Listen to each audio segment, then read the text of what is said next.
شروع کرتا ہوں اللہ تعالیٰ کے نام سے جو بڑا مہربان نہایت رحم والا ہے۔ حضرت ام المومنین حضرت عائشہ رضی اللہ تعالیٰ عنہ کہتی ہیں کہ رسول کریم صلی اللہ علیہ وآلہ وسلم نے فرمایا، جب بندہ اپنے گناہ کا ندامت و شرمندگی کے ساتھ اعتراف کرتا ہے اور پھر توبہ کرتا ہے تو اللہ تعالیٰ اس کی توبہ قبول فرماتا ہے۔ حضرت ابو موسیٰ رضی اللہ تعالیٰ عنہ راوی ہیں کہ رسول کریم صلی اللہ علیہ وآلہ وسلم نے فرمایا، اللہ تعالیٰ رات میں اپنا ہاتھ پھیلاتا ہے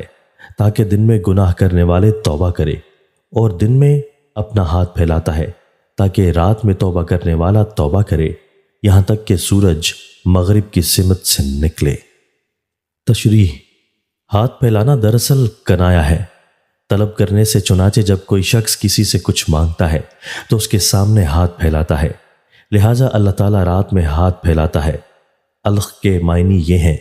کہ اللہ تعالیٰ گناہ گاروں کو توبہ کی طرف بلاتا ہے۔ بعض حضرات کہتے ہیں کہ اللہ تعالیٰ کا ہاتھ پھیلانا اس کی رحمت و مغفرت سے کنایا ہے۔